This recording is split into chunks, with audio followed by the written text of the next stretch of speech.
La sirène hurlait dans la nuit parisienne, déchirant le voile de la pluie comme un cri primal. Et mon corps, brisé sur le bitume glissant de la rue Montmartre, refusait de répondre aux appels désespérés de l'ambulancier. Du sang chaud coulait de ma tempe, mélangeant son sel métallique à l'eau froide qui ruisselait sur mon visage. Et dans cet instant suspendu entre la vie et l'oubli, je vis pour la première fois ses yeux froids comme l'acier d'un scalpel, impassible face à la tempête qui faisait rage autour de nous. Il s'agenouilla à mes côtés, ses mains gantées fermes et précises, murmurant des ordres secs qui semblaient commander non seulement à mon corps inerte, mais à la mort elle-même qui rôdait déjà. Ce fut dans cette urgence brutale, au cœur de l'hôpital Saint-Louis où les âmes errantes se croisent comme des ombres fugaces, que Lucien Moreau entra dans ma vie ou du moins, ce qu'il en restait. J'étais Étienne Laurent. 25 ans à peine. Un peintre raté dont les toiles inachevées jonchaient un atelier minuscule près de la Seine. Hanté par des fantômes intérieurs plus lourds que les couleurs que je n'osais plus toucher. La chute avait été stupide, une crise de panique après une dispute avec mon ex. Un verre de trop dans un bar enfumé du Marais. Et voilà que le monde s'était effondré sous mes pieds. Littéralement. Mais lui, Lucien, 35 ans d'une austérité forgée dans les couloirs stériles des urgences, n'avait pas de temps pour les drames personnels. Il était le rempart contre le chaos. Le chirurgien qui recousait les chairs sans jamais effleurer les cœurs. Pourtant, ce soir-là, alors qu'il me transportait sur le brancard, ses doigts effleurant par inadvertance la veine palpitante de mon poignet. Quelque chose vacilla en lui, un frisson imperceptible. Comme un éclat de glace se fissurant sous la chaleur inattendue d'une flamme. Je le sentis avant de le voir, ce sourire. Fugace. Presque douloureux. Qui ourla ses lèvres quand mes paupières papillonnèrent et que nos regards se croisèrent pour la première fois. Restez avec moi, avait-il dit d'une voix rauque. Non pas comme un ordre, mais comme une supplique masquée. Et dans cet hôpital où les vies se jouaient sur un fil, je sus que mon âme fragile venait de toucher la sienne. Gelée par des années de pertes invisibles. Les jours suivants se fondirent en un brouillard de morphine et de néons blafards. L'hôpital Saint-Louis, avec ses murs jaunis par le temps et ses couloirs imprégnés d'une odeur âcre de désinfectant, devint mon refuge involontaire. Ma fracture au bras gauche me clouait au lit. Mais c'était la fracture intérieure qui me retenait vraiment captive. J'avais fui ma famille en province. À Lyon, où mon père, un ancien ouvrier Renault au poing trop lourd, refusait encore d'admettre que son fils unique préférait les courbes d'un homme à celles d'une femme.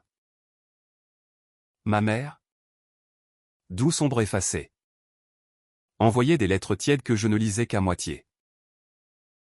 Et Romain, mon amant d'1 an, m'avait quitté pour un galeriste plus stable, me laissant avec des bleus sur l'âme plus vifs que ceux sur mon corps. Lucien passait chaque matin, son stéthoscope comme un talisman autour de son cou. Ses visites courtes et efficaces. Comment va la douleur? Monsieur Laurent, demandait-il. Ses yeux bleu-gris fixés sur le dossier plutôt que sur moi. Il était français jusqu'à la moelle. Né dans les faubourgs de Marseille où la mer Méditerranée fouette les rochers avec une violence qui forge les caractères. Fils unique d'un pêcheur alcoolique et d'une infirmière usée.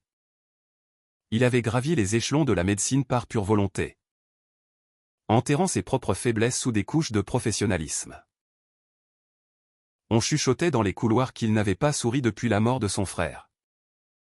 Emporté par un accident de voiture 10 ans plus tôt, un deuil qu'il portait comme une armure invisible. Mais je voyais au-delà. Dans les pauses qu'il s'accordait rarement.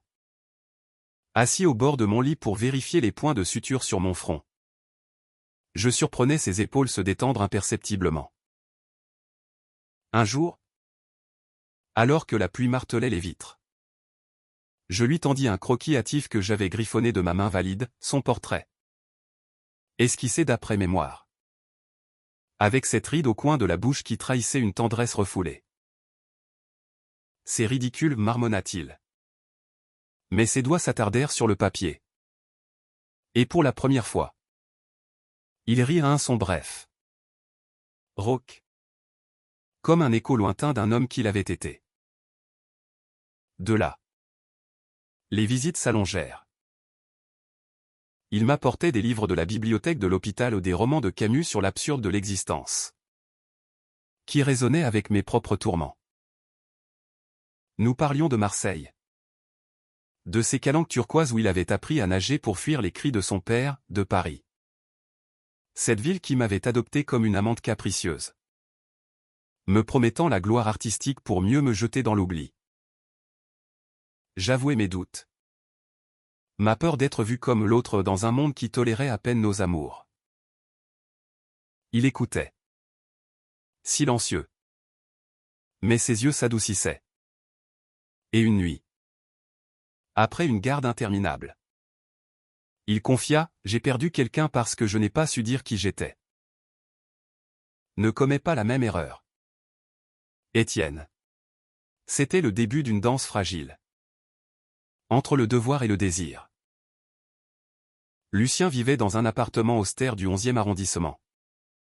Meublé de meubles IKEA assemblés à la va-vite. Avec une photo jaunie de son frère sur la cheminée, la seule touche personnelle dans ce mausolée de solitude. Moi. Je rentrais chez moi après 2 semaines. Mon bras en écharpe. Mais nos rencontres se poursuivirent, un café aux fleurs. Où il commandait un espresso serré et moi un chocolat chaud pour réchauffer mon cœur frileux, une promenade le long de la Seine.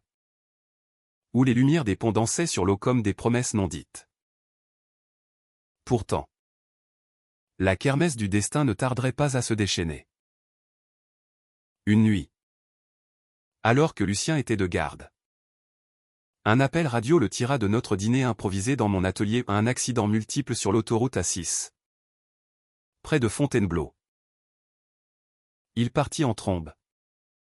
Me laissant avec l'écho de ses lèvres effleurant les miennes pour la première fois. Un baiser volé. Urgent.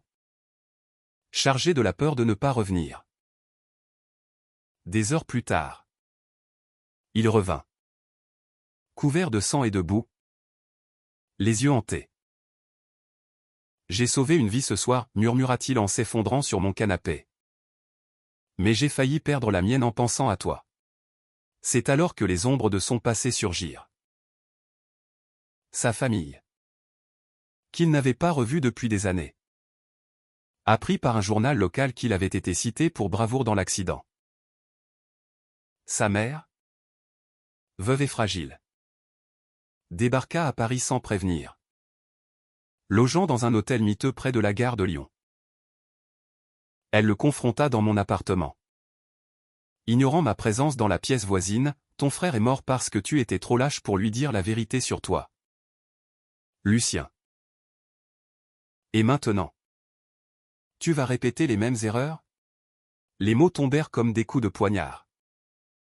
Ravivant la culpabilité qu'il portait depuis une décennie. Son frère.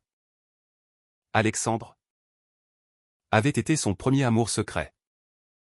Un lien fraternel tordu par des sentiments interdits que la société et leur père avaient étouffés dans l'œuf. L'accident n'avait pas été un simple crash, c'était une fuite. Un suicide déguisé après une dispute explosive. Je l'entendis sangloter pour la première fois ce soir-là. Un son primal qui brisa mon cœur en 1000 éclats. Je m'approchai, posai ma main sur son épaule tremblante.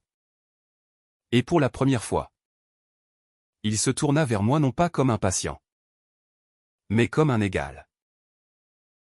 Je t'aime. Étienne, souffla-t-il. Ses lèvres salées de larmes contre les miennes. Tu m'as fait sourire.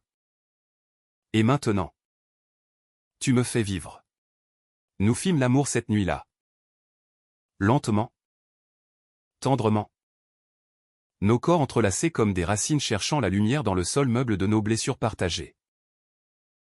Ses mains, habituées à recoudre les chairs, explorèrent les miennes avec une douceur infinie, traçant les cicatrices invisibles de mon âme.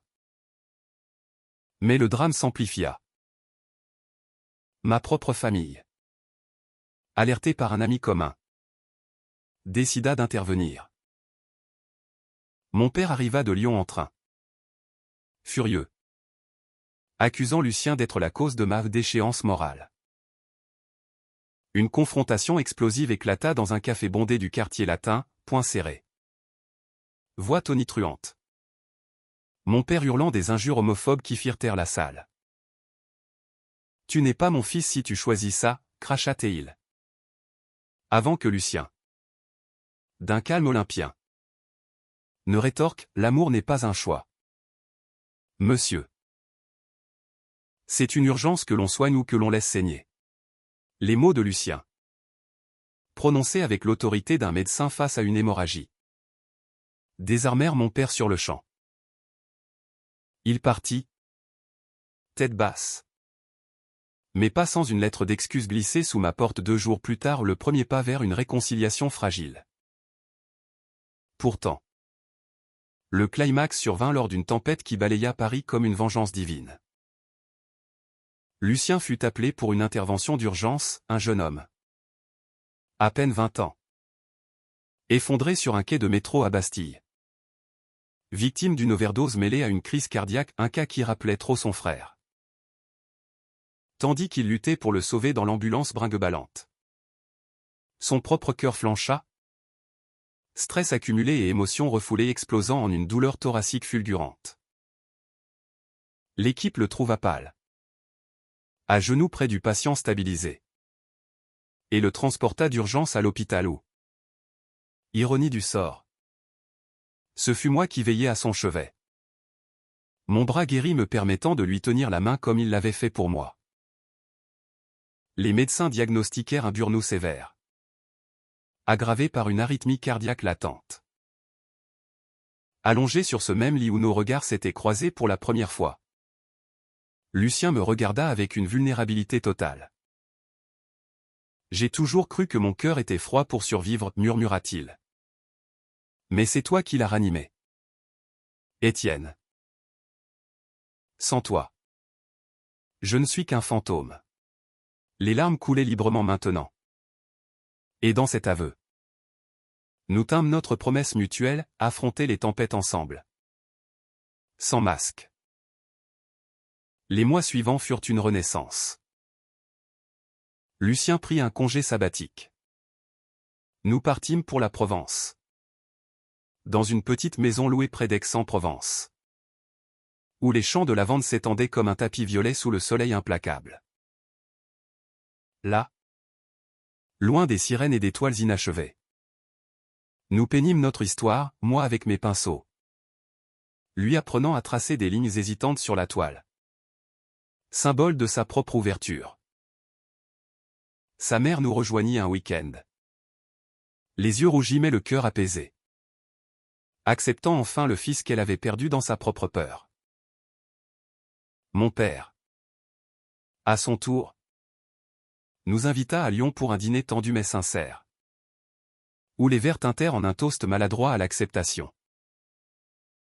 Aujourd'hui, 1 an plus tard, Lucien a repris son poste aux urgences, mais avec une douceur nouvelle dans ses gestes. Un sourire qui illumine les nuits les plus sombres. Moi, j'expose mes toiles dans une galerie du Marais. Des portraits d'hommes aimés qui capturent non pas la perfection, mais la beauté brute des âmes fragiles. Notre amour, né dans le chaos d'une chute, s'est mué en un pilier inébranlable, preuve que même les cœurs les plus froids peuvent fondre sous la chaleur d'un regard vrai. Et chaque matin, quand il m'embrasse avant de partir, je sais que j'ai été l'âme qui l'a fait sourire. Et lui, le médecin qui a sauvé la mienne. La reconstruction fut plus ardue que je ne l'imaginais. Après la tempête qui avait failli emporter Lucien, nous nous installâmes dans un rythme précaire, comme 2 danseurs apprenant à valser sur un fil tendu au-dessus du vide. Paris. Avec ses boulevards haussmanniens et ses cafés bruissants de secrets, nous offrait un cocon illusoire. Mais les nuits étaient peuplées de cauchemars, lui revivant l'accident de son frère. Moi hanté par la voix tonitruante de mon père. Nous parlions tard dans la nuit. Lové sur le vieux divan de mon atelier. Ses doigts traçant des cercles apaisants sur ma peau. Comme pour effacer les stigmates invisibles. Un soir d'automne. Alors que les feuilles jaunies tourbillonnaient sous les réverbères de la rue des Abbesses. Lucien me surprit avec un billet pour Marseille.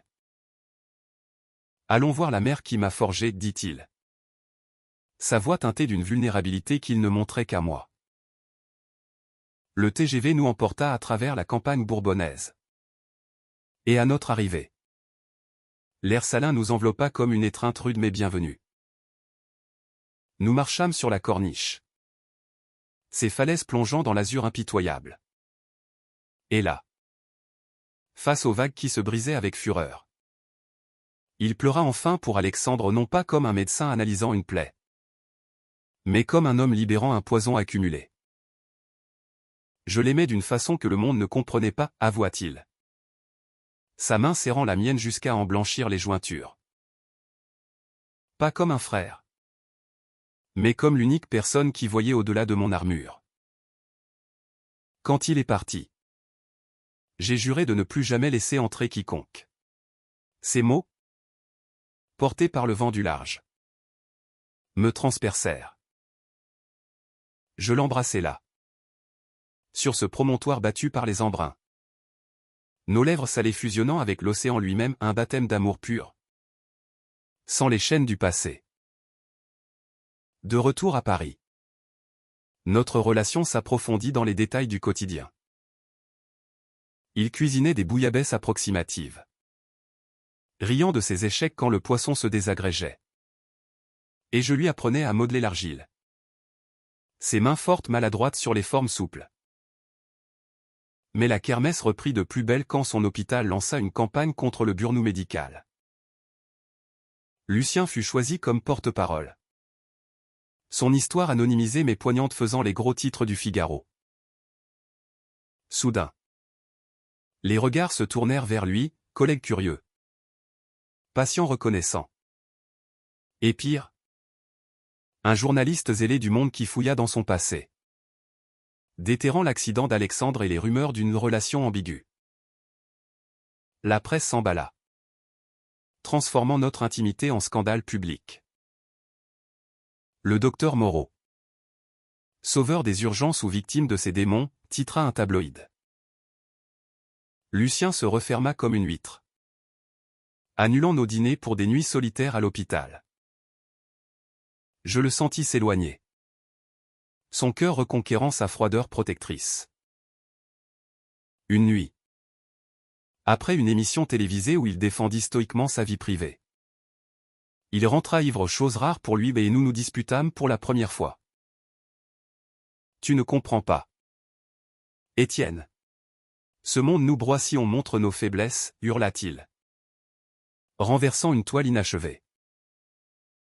Mes mots jaillirent comme un torrent, et moi. Je suis ta faiblesse? Ou ton bouclier? Il s'effondra, le visage dans ses mains. Et nous pleurâmes ensemble. Nos corps se cherchant dans l'obscurité pour se rappeler que l'amour n'est pas une faiblesse, mais une force. Le lendemain, nous décidâmes de contre-attaquer, une interview conjointe dans Tétu, où nous parlâmes ouvertement de notre couple, de la santé mentale dans la communauté LGBT, et de comment l'amour avait guéri nos fractures. Les réactions furent mitigées au soutien chaleureux des associations, mais aussi des lettres haineuses glissées sous notre porte, signées par des ombres anonymes. Pourtant, ce fut ce courage qui scella notre lien. Ma première exposition solo, dans une galerie nichée près de la place des Vosges, fut un triomphe modeste mais sincère. Lucien y vint en civil. Sa blouse échangée contre un costume ajusté qui soulignait sa silhouette athlétique. Et quand il vit mon portrait de lui au nu, vulnérable. Baigné dans une lumière crépusculaire, ses yeux s'embuèrent. « C'est moi que tu vois, murmura-t-il. Et dans la foule des critiques et des amis. Nous nous embrassâmes sans crainte, défiant les murmures. L'hiver s'abattit sur Paris comme un linceul de givre, transformant la Seine en un ruban argenté et nos promenades en défis glissants. Lucien, de retour à plein temps aux urgences, affrontait des shifts interminables, rentrant avec des cernes qui creusaient son visage comme des ravins. Je l'attendais avec des soupes fumantes et des croquis nouveaux. Mais je sentais la fatigue ronger notre intimité ces nuits où il s'endormait avant même que mes lèvres n'effleurent les siennes. C'est alors qu'une opportunité inattendue surgit, un workshop artistique à Bordeaux, organisé par une fondation pour jeunes talents LGBT. J'hésitais, craignant de le laisser seul face à ses démons. Mais il insista, « Va. Mon amour. Peins pour nous deux. » Le train me mena à travers les vignobles endormis du sud-ouest. Et là, sous le ciel bas de la Garonne, je rencontrai des âmes similaires à la mienne, des poètes queer, des performés trans, tous unis par la quête d'expression. Les ateliers libérèrent en moi une vague créative, d'étoiles explosives. Mélange chair nue et symbole de résilience. Inspiré par Lucien et notre parcours. Mais au milieu de cette effervescence, un appel nocturne brisa l'euphorie. La voix de sa mère. Chevrotante, Lucien a fait une rechute. Viens vite. Mon cœur se serra comme dans un étau. Je pris le premier TGV. Arrivant à l'hôpital au petit matin, où Lucien gisait pâle sur un lit, perfusé. Son diagnostic, une crise d'angoisse sévère déclenchée par un patient suicidaire qui lui rappelait trop son frère. Sa mère, assise à son chevet, me prit la main pour la première fois, « Il a besoin de toi. Étienne. Tu es sa lumière. » Les jours suivants furent un tourbillon de visites et de murmures. Lucien se remit lentement. Et dans la chambre stérile, nous réinventâmes notre amour, des poèmes chuchotés, des caresses volées sous les draps, des promesses de ne plus jamais nous laisser submerger seuls. Sa mère, touchée par notre tendresse, nous invita à Noël dans sa petite maison de Marseille. Ce fut notre premier Noël ensemble, un sapin chétif décoré de guirlandes artisanales. Un repas de fruits de mer où mon père miracle se joignit à nous par visioconférence depuis Lyon. Sa barbe grisonnante adoucie par un sourire timide. Pourtant, le destin, ce farceur cruel, réservait encore des épreuves. Au printemps, une affaire éclata à l'hôpital, un collègue de Lucien, accusé de harcèlement homophobe envers un infirmier ouvertement gay. Lucien, en tant que figure publique maintenant, fut impliqué malgré lui, témoignant avec une ferveur qui fit trembler les murs du tribunal. Les audiences furent un calvaire, regards accusateurs. Questions insidieuses sur sa propre orientation. Insinuations sur sa fragilité émotionnelle. Je l'accompagnais chaque jour, serrant sa main sous la table. Et quand le verdict tomba aux culpabilités et sanctions sévères, nous sortîmes dans la rue en larmes. Mais victorieux. Cette victoire nous propulsa dans une phase de militantisme doux. Nous nous engageâmes dans une association parisienne pour la santé mentale queer, organisant des ateliers où artistes et soignants se rencontraient. Lucien parla de ses nuits blanches. Moi de mes crises créatives. Et ensemble, nous aidâmes des dizaines de voix étouffées à s'élever. Un soir, lors d'un événement au centre Pompidou, un jeune homme nous approcha, « Votre histoire m'a sauvé. » J'ai osé dire à ma famille qui j'aime. Ces mots, simples, valurent tous les prix du monde. L'été nous trouva sur la Côte d'Azur. louant une chambre d'hôte à Nice, où la mer tyrrhénienne léchait les galets roses. Là, sous un ciel étoilé, Lucien me demanda en mariage non pas avec un anneau tapa accent grave-l'œil, mais avec une bague forgée de ses mains. Un cercle d'argent gravé de nos initiales entrelacées. Veux-tu être mon urgence éternelle, rit-il. Et mon Will se perdit dans un baiser salé par les vagues. Le mariage fut une affaire intime. Célébré dans une mairie discrète du 5e arrondissement. Entouré d'une poignée d'amis et de familles réconciliées. Pas de fanfare? Juste des vœux murmurés devant un officier aux yeux bienveillants. Et un banquet dans mon atelier transformé en oasis de fleurs et de toiles. Lucien, en costume bleu nuit, ressemblait à un poète maritime. Et moi, en chemise blanche brodée. Je sentais mon cœur battre au rythme de nos promesses, dans la maladie et la santé. Dans le chaos et le calme. Mais la lune de miel à Venise, un clin d'œil ironique à l'Italie. Patrie lointaine de ses ancêtres provençaux, tourna au drame quand une alerte médicale le rappela d'urgence. Un paquebot de croisière avait heurté un quai. Des blessés par dizaines.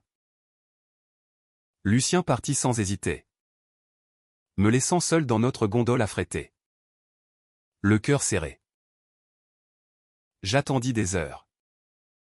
Errant dans les calis humides. Priant pour qu'il revienne entier.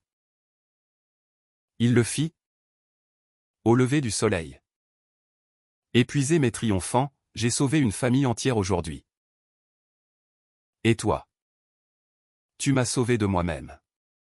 De retour en France. Notre vie s'enrichit d'un nouveau chapitre, l'adoption.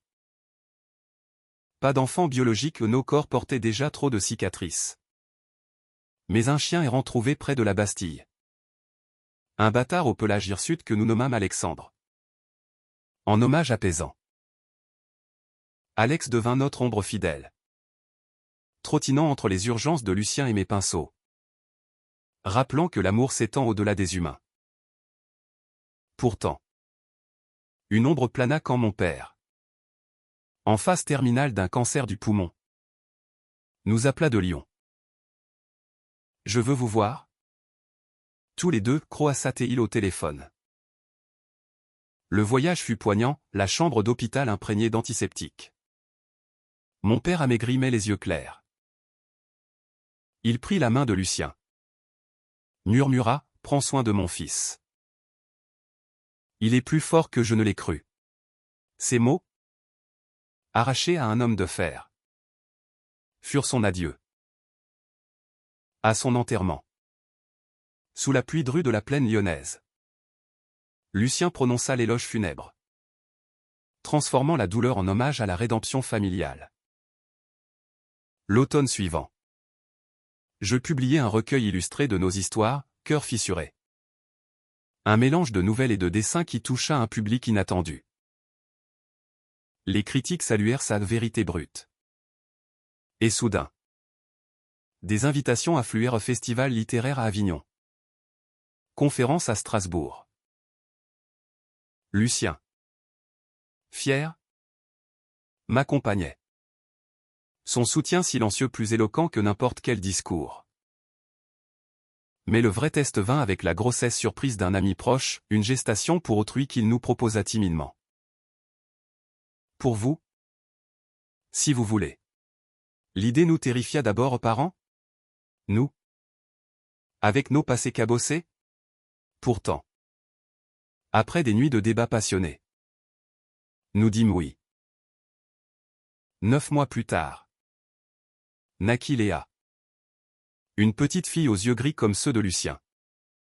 Adoptée légalement dans une France qui, enfin, ouvrait ses bras aux familles arc-en-ciel.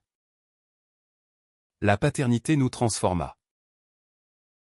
Léa, avec ses rires gazouillants et ses pleurs nocturnes, devint le soleil de notre foyer agrandi. Lucien, le grand dur, fondait en la berçant. Chantant des berceuses marseillaises d'une voix éraillée. Moi, Je peignais des portraits d'elle, capturant ses premiers pas dans l'atelier. Ses menottes potelées agrippant mes pinceaux. Paris. Autrefois labyrinthique. Se muait en terrain de jeu, parc du Luxembourg où elle chassait les pigeons. Bord de Seine où Lucien lui apprenait à lancer des cailloux. Pourtant, la joie n'effaça pas les fissures. Une enquête interne à l'hôpital accusa Lucien de favoritisme, des rumeurs infondées nées de jalousie. Les nuits blanches revinrent. Ses doutes le rongeant comme un acide. Et si je ne suis pas assez pour elle? Pour vous, confia-t-il un soir. Léa endormie entre nous. Je le serrai fort, rappelant, tu es notre héros. Pas parce que tu sauves des vies, mais parce que tu nous sauves chaque jour. La crise culmina lors d'une garde fatidique, un enfant de 5 ans. Victime d'un abus domestique. Mourut entre ses mains. Lucien rentra brisé. Refusant de me toucher. Se murant dans le silence. Je l'emmenai alors à la campagne. Dans une ferme près de Versailles empruntée à un ami artiste. Là, au milieu des champs de blé doré, nous pleurâmes. Fîmes l'amour sous les étoiles.